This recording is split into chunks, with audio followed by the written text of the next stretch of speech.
जय श्री राम, जय बजरंगबली। आइए आज सुनाएंगे सुनी अयोध्या की कथा, राधे श्याम रामायण का पहला भाग। चलिए शुरू करते हैं। रामायण कैसी लगती है कमेंट में जरूर बताया करें। चलिए शुरू करते हैं। जय श्री राज रहे आनंद से चित्रकूट भगवंत। अब वह सुनिए जिस तरह आया अवध सुमंत। आनंद कंद जब रथ पर थे तब तो आनंद धाम था रथ। छब निधि का होते ही वियोग रह गया न किसी काम का रथ। जो रथ घर था परमारथ का वह आज सरासर स्वार्थ है।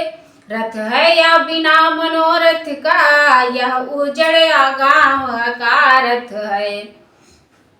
मंत्री ने जब घोड़े जोड़े तोड़े देते हैं रथ को वे। कोड़े खाकर भी नहीं बढ़े छोड़े देते हैं रथ को वे।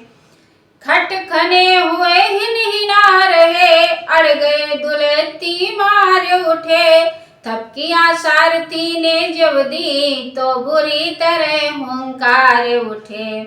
खाई खंदक का ध्यान छोड़ मन मानी गतियों पर चलते थे। मत वाले हिरणों की समान चौकड़ी छलांगे भरते थे।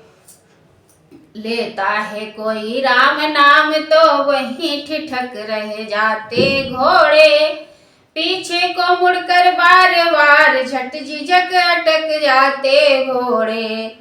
उन घोड़ों की उन पशुओं की जब ऐसी बुरी अवस्था थी तो वह बूढ़े की मंत्री की किस तरह बताएं दशा क्या थी। मानो मंत्री है मृतक तोल रथ अर्थी सा दिखलाता है। घोड़ों के कंधों पर मुर्दा कौशल मसान को जाता है। पूछेंगे जब राम को दिन में लोग शांत तब किस किस से कहूँगा मैं वियोग वृत्तांत। यही सोच कर रात में पहुँचा अवध सुमंत। रथ को द्वारे छोड़ कर महलों गया तुरंत।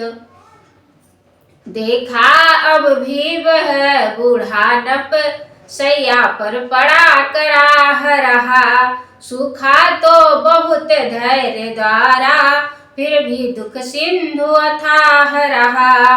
या कर्म योग्यता या अपने प्यारे बेटी की ममता थी या बूढ़े क्षत्रिय राजा के प्रण की अति कठिन परीक्षा थी। सब अंग शिथिल थे उथल पुथल रंग रंग में शूल गड़ रहा था। मुर्दनी छा रही थी मुख पर ठंडा सब बदन पड़ रहा था। जीवन खिंच कर नैनों में था ते नयन द्वार पर लगे हुए।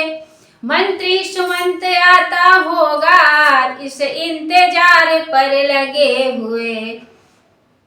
आकर जब ही सुमंत ने सादर किया प्रणाम रोगी सैया से उठा कहा कहाँ है राम। मानो कड़ कड़ भी वहाँ लेता था यह राम। पूछ रहे थे महल भी कहो कहाँ है राम। बूढ़े सुमंत की दीन दशा आसक्ति कब खान में है। मानो रह गया महामंत्री नखशिख तक हिमस्थान में है।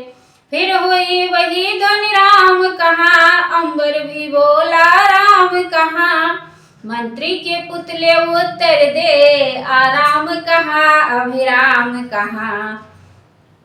उस नामामृत की बूटी से मृत पाए सजग तत्काल हुआ। है राम कहाँ इस औषध से वह गूंगा कुछ वाचाल हुआ। बोला रथ को मुझको विसार नौका पर राम सवार हुए। मैं रहा देखता पत्थर सा, वे तीनों गंगा पार हुए। बस इतना ही कह सका सचिव हृदय को थाम। उसी समय फिर ध्वनि हुई, गए वनों को राम। मंत्री के मुख से हाँ निकली, दशरथ के मुख से हाँ निकली। इस हाँ उस हाँ के साथ साथ सब शरीर से ज्वाला निकली। जिस तरह सवेरे का दीपक बुझने के प्रथम भड़कता है, उस मरण सेज पर उसी भांति रघुकुल का नपति तड़पता है। मंत्री मंत्री सत्य ही गए वनों को राम। रहा सहा भी आसरा, जाता रहा तमाम। जब लखड़ गया रघुवीर गया, सीता भी गई साथ ही में। तन गया प्राण भी चला गया, आशा भी गई साथ ही में। चटपटा चुके हैं बहुतेरे, इस जग जाल में फंस कर हम। डूबे हैं सर से पांव तलक, संसार सिंधु में धस कर हम। आते ही हम या सीखे थे, यह तेरा है यह मेरा है। जाने से पहले दिख रहा, बस चारों ओर अंधेरा है। सामान्य क्षेत्र के जितने हैं, वे सभी क्षेत्र में रहते हैं। परिणाम ज्ञान की आंखों से देखें सब बुद्धिमंत मेरा। था कितना सुखद आदि मेरा, है कितना दुखद अंत मेरा। इस समय बीमार के भनक पड़ी यह कान, छेड़ रहा है द्वार पर कोई ऐसी तान। रागी का यह राग था या वैराग्य पुनीत, अथवा रोगी के लिए था अंतिम संगीत। दीवट पर हिल रही थी जब दीपक की जोत, सैया पर बह रहा था तब विचार का स्रोत। सच है दुनिया मतलब की है, सच है दुनिया मतलब की है। इस मतलब वाली दुनिया में यही हालत हम सब की है। ऐसा अस्तित्व निरर्थक है, धिक है ऐसे नर जीवन पर।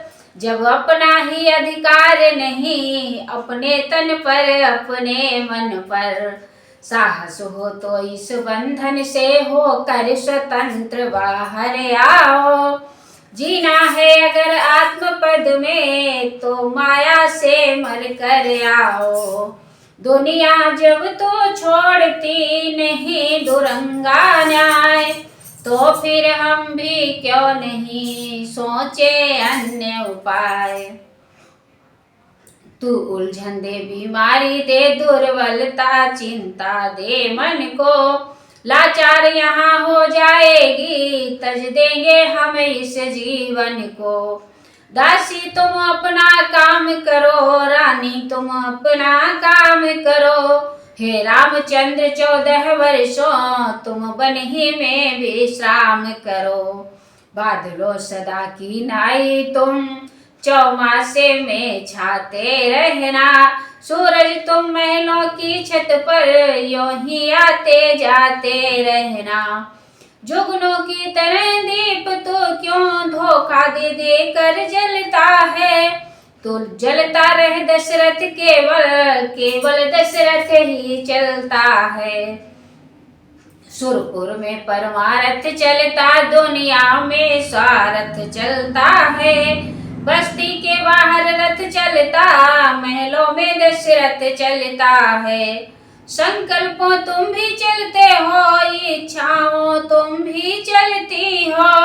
प्राणों के साथ साथ है आशाओं तुम भी चलती हो। तुम रहो अभी 14 वर्षों, तुमको तो साधन करना है। राजीव नयन का एक बार फिर अंतिम दर्शन करना है। यह कह मूर्छित हुए मिला तनिक विश्राम। व्याकुलता ने कंठ से फिर कहलाया राम। कौशल्या ने उस समय की वह भूमि पवित्र, ले आई वह कहीं से एक राम का चित्र। चित्र हाथ में आते ही बूढ़ा नप गया चित्रवत हो, मानो दो चार घड़ी को फिर भावुक जी गया भावरत हो। लेखनी न लिख सकती है अब थे जो विचार रोगी मन में। कुछ देर बाद फिर राम कहा, फिर मूर्छा सी व्यापी तन में। अब की जो आंखें खुली तो था वह सुनसान, या तो कुछ उन्माद था या था कोई ध्यान। कौशल्य कौशल्य देखो वह क्या है, देखो वह क्या है। कुछ नहीं कहीं नहीं, कोई भी नहीं, वहम सा है वहम नहीं यह वहम नहीं। फिर नजरों में आती है, पहचान लिया यह बेही है, बेही आत्मा दिखलाती है। मोदी खोली आंख फिर कुछ हुए अशांत। बोले कौशल्य प्रिय सुनो एक वृत्तांत।